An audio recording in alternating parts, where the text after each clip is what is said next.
I'm losing inches, but not losing weight. I couldn't believe the first time a client sent me that with a crying face emoji. I was like, what in the actual I didn't send that back, but I'm pretty sure my face went into spasm because of the numerous conflicting emotions that ran across it. When I finally responded, and I'm pretty sure she saw the text bubbles pop up and disappear for at least 5 minutes, I said, out of curiosity, why do you say that like it's a bad thing? Because I need to lose 50 pounds and the scale isn't budging. Over the years, my replies to this conversation have changed. And yes, I've had this conversation often. So if right now, you've basically sent yourself that mental text, listen up, because I'm gonna explain why the scale isn't changing as you're losing inches and why this is actually a good thing. Don't sabotage yourself by getting discouraged. I'll then share 3 essential steps to achieve amazing body recomp and build your leanest, strongest body no matter your age. So why are you losing inches while the scale isn't budging? Because your previous dieting practices have sabotaged your body composition and metabolism. The reason so many of us struggle to achieve our ideal weight and body composition is because we've lost muscle over the years and never put an emphasis on building it. And all those weight loss fad diets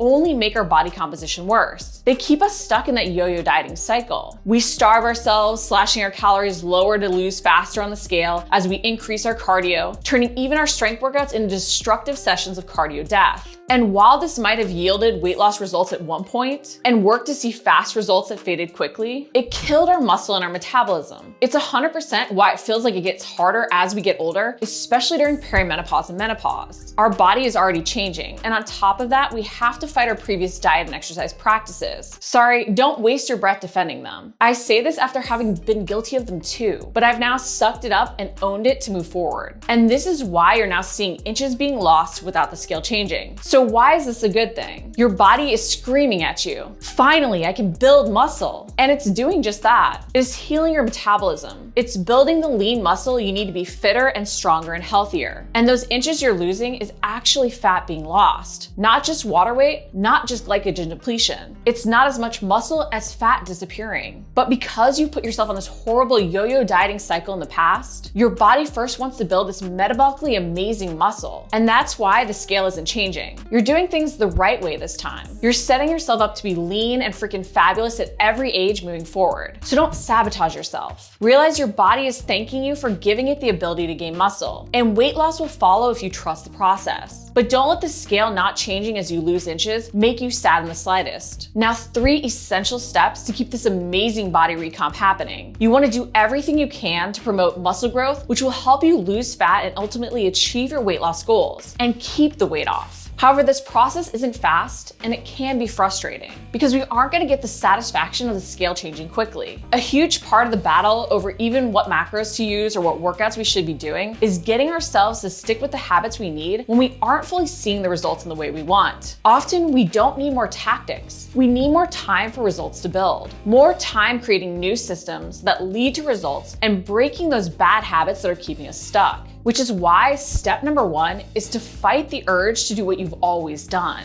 It's going to be hard to change your mindset and approach to weight loss. You're going to have to keep reminding yourself not to default back into old habits and patterns, to not want to cut your calories lower, to not want to train longer or add in more sessions. The hardest part often of making changes is unlearning or breaking those old habits, especially when the old habits are comfortable and we feel like they used to work to some extent. That's why it can be helpful to write out the habits that we often want to default back into.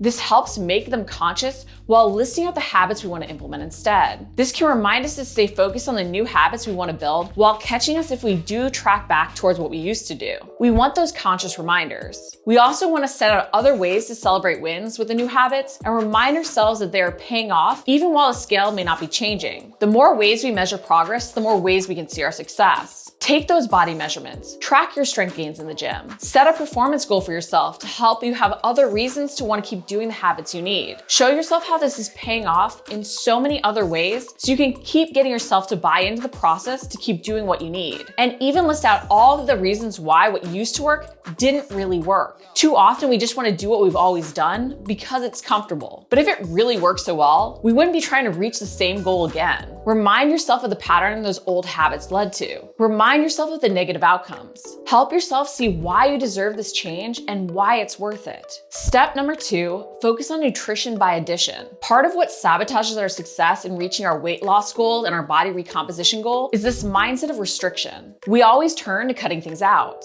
And cutting things out can not only backfire because we aren't eating enough to support building lean muscle, but also from a long-term adherence standpoint. When we feel like we're deprived or restricted and working super hard towards a goal, we feel we deserve better results faster. We want the outcome to match the effort. So the more we feel like we're having to do so much not to see the results that we want, the more likely we are to give up when things are working. This is why you need to approach nutritional changes with the mindset of what you can add in first over what you need to cut out. This can also help us focus on fueling our body to feel more energized, train harder, and support lean muscle growth. Instead of focusing on what you need to cut out to make changes, focus on what you can add in that will help things shift. Even consider how you can still work in things you love by adding other things around them that balance out. Love dessert but need to increase protein? Don't cut out your dessert. Put that in first, then find other ways to add in protein to other meals to still find a balance. Focus on things you can add in to make healthy changes and better fuel your body. By focusing even on how we can drink more water, add in more fruits, consume more vegetables, we will often make changes that pay off without getting ourselves into a restriction-focused cycle. Step number 3, train to build. Stop seeing your workouts just as a chance to burn more calories. This creates that cycle of doing more in our training that ultimately not only leads to injury, but a lot of wasted effort. Doing more reps, training for longer, can end up in a lot of wasted time and volume just for us to try to burn a few more calories in a day. The simple fact is, you can't out-exercise your diet. And the more you try to, the more you don't truly get the benefits of your training you should. If you want amazing body recomp, muscle is magic.